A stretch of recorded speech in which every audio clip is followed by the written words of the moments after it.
What'd you do? I don't know, but it hurt. I think there was a wire in my way. Well, be more careful, okay? The stuff is expensive and we can't work with damaged equipment. Wait, why not? What happens if the stuff is a little broken, even if it still works? Can't we just work around it? No, we're professionals here, not amateurs. We only work with the finest... what the hell is that? Oh, you mean Turtlebutt? He's my buddy. I can't leave him at home. He'd get too lonely and then he'd be sad. He's a robotic turtle that wiggles his head. That's it. He doesn't have feel. Anyway, where did I put that freaking thing? Ah, here it is, our script. Now, who's saying what tonight? Where are you gonna start? Wait. You haven't reviewed the script yet? We go live in a few minutes. I'm sorry. Turtlebutt kept me up all night. He glitched out and wouldn't stop banging his head into my dresser. Is he okay? Yeah, he's fine, I think. I mean, one eyeball doesn't light up anymore. Gonna have to take him to the the tech to have him fixed up. So, were you gonna start? Hold up. You're saying there are vets for mechanical pets now? Actually, you know what? Screw it. I don't want to know. Just don't want to know. Anyway, sure, I will has the mic been on this whole time? Dang, Belief Guy, that was on point. Impressive. Oh, it's okay. I sound like an idiot all the time. I'm sure they'll be fine. Our listeners will... Ah! Why do you have water in a sound booth? Just don't move. Please, don't move again. Okay.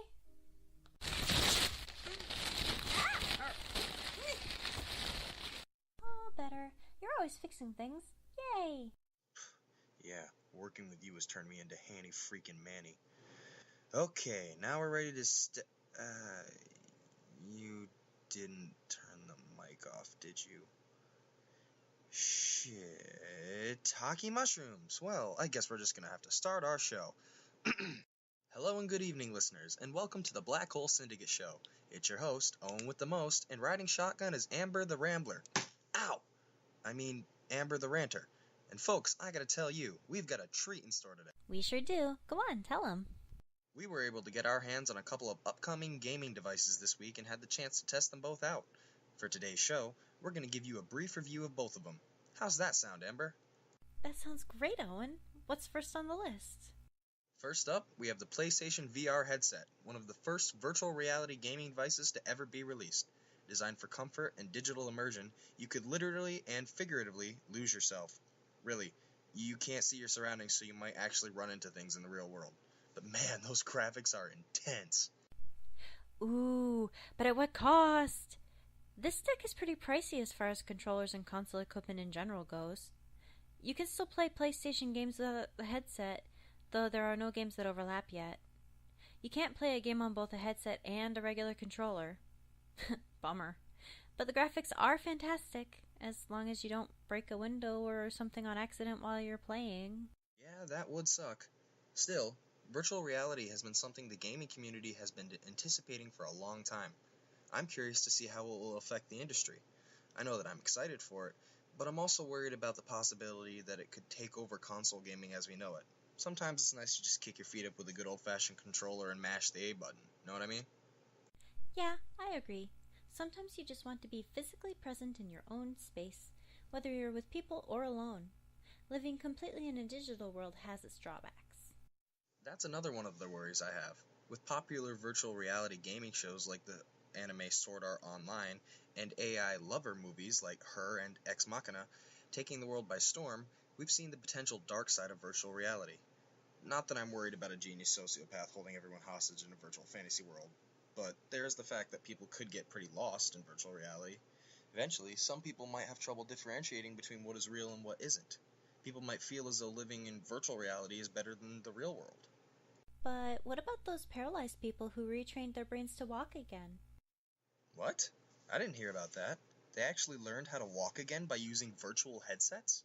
Yeah, some people got paralyzed from the waist down, and then they got strapped into these thingies dangling from the ceiling, like demented baby jumpers. and then they had fake metal legs attached to their real legs, and it was all hooked up to this VR headsets that were wired into their brains so that when they walked in the virtual world, the metal frame moved their legs in the real world. Over time, their bodies got used to the sensation of walking, and the nerves regrew and reattached themselves to the muscles the right way so they could start moving their legs again. Wow, I didn't know you were into medical news. Where'd you see this? BuzzFeed. I'm not surprised in the slightest. Yep, they have some good stuff over there. What do we have next? Next up, we have the Nintendo Switch, the new home console set for release in March of 2017. It's more of an interactive and mobile technology that gives new meaning to the phrase gaming on the go. It allows people to connect and game more socially, both physically and verbally, with their friends and neighbors. You can convert the console from a handheld small screen to a big screen depending on where you're using it. And the small screen even has a kickstand. It's versatile as a gaming tool for its ability to multitask, and best of all, you can share the experience. Any drawbacks? I can see one, that it's still on the screen so the graphics and physical interaction won't be as immersive of an experience. You won't get as much of a virtual reality as you would expect for 2016. Come on, people, where are our flying cars? Ow! Hey, I'm allowed to rant about that. It's a tech show. Anyway, moving on, comparing the two is like comparing a podcast to a digital photo. They're both products created for a purpose, but how well they match the purpose depends on the proficiency of the user and their knowledge of the creation tools. These media are so different that they have to be looked at objectively and can't really be compared except on the scale of do they meet their purpose and how well. The same goes for these two pieces of tech. Danger, Will Robinson, danger. Remember that show, Lost in Space? Nobody listens to the robot, but he does a great job of trying to warn people. I think tech is sometimes like that. It gets underappreciated by its users because they assume it has a different purpose. So, in my opinion, truly informed users will appreciate what tech they have and what it can do. What do you think, Owen with the most? I think that's a good point. We have to be able to understand what technology is capable of without overstepping our bounds. The more we understand our tools, the more we can get out of them. Yeah, there's lots of post-apocalypse and even pre-apocalypse books like that where people use technology in different ways. Like Feed by M.T. Anderson, or The Last Book in the Universe by Rodman Philbrick, I think that's his name, or The Maze Runner, The Giver, and even The Hunger Games. They're all wonderful series. Some of them are even movies about how different people use different forms of technology. How do you think people will use these new pieces of tech that we have today? We have automatic cars that drive themselves on voice command, for instance, and even computers that respond to eye movements so that you can navigate the screens with a single look. Man, that is fantastic. It's all still in development, though.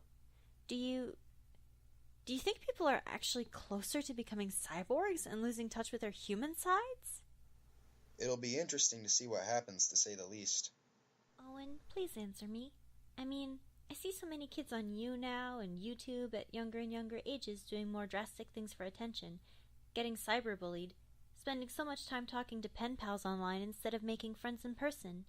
Yes, it's safer because you can't be physically attacked, but no one but the receiver can see the aggression and bullying either, or even identify the attackers if it's online. You can't even prove someone did something half the time if it's through the internet. But technology can still do so many wonderful things, like give us medical advancement and even streamlined and more efficient products that we might find suit our needs better. Yep, but we can't control everyone. We can only control ourselves. That's why we have police and cameras, trackers, both physical and digital, voice recorders, and all sorts of stuff to monitor bad behavior. Keep us safe. Don't worry, things will work out one way or another, I'm sure of it. What's the worst that could happen? We'll be detained somehow and be tortured and falsely accused of being terrorists just because we refused to give the Department of Homeland Security the password to our laptops. Well, not exactly, but... Is that something you're afraid of? No, I'm afraid of, well, cyber terrorists, which are a little worse than cyberbullies. We're not at levels like Nerve or Gamer yet, but still... After they get hold of tech like a VR headset and other communication and even software creation advancements, how long do you think it'll take before we're no longer safe to trust one another? Ever seen any of those movies? Like Eagle Eye or even WALL-E? What happens when our own creations are no longer under our control? Wait, how'd you get cyber terrorism from Wall-E? And what are those other two things you mentioned? Oh, right. Now I remember. Nerve is that movie where those two people are told through social media what dares they should do for money, but it ended up being a terrorism setup. And Gamer is that one where the convicts have to let themselves be remotely controlled like cyborgs in an arena deathmatch by gamers on the other end of a console. It's pretty messed up. Yeah, that's a pretty terrifying thought. And don't you remember? The ship from Wall-E? You know, with the giant red eye and the fact that it didn't want humans to go to home? That made me scared anyway. I couldn't sleep for a week. That is the last movie I would have expected to give anybody nightmares, but because it's you, I'm not surprised. Huh? What? I'm just a sensitive soul. That's all. I even cried when my first Furby's batteries died. I gave it a proper burial and everything. How exactly does one bury a Furby? Actually, better question. Why didn't you replace the stupid batteries instead? Because unlike you, sobbing over your dead goldfish, I could move on. Hey, don't talk like that about Nemo. He was a better pet than your Furby ever was. He could even do tricks. Excuse me? Wait. What kind of tricks can a goldfish do? Like a non-fish lover would ever understand. Is this why you freak out every time I bring goldfish crackers in as a snack? Moving on. Anyway, we kinda got off topic there a little bit, but the point is, these new consoles are going to have a huge impact on not only the gaming community, but the entire technological landscape as we know it. Our entire world, social, medical, everything. You'll even get digital fish that won't ever die. Dude, I'm level 67 on Facebook's Tiny Aquarium game. You don't know jack about digital fish. Hey, Green Freak, get the hell away from my sneakers. Those are my Jordans. Amber? Don't yell at my baby. He has a medical condition. He can't help it. Oh. That's all the time we have for today, folks. Join us next week as we discuss... hey, get away from my turtle butt!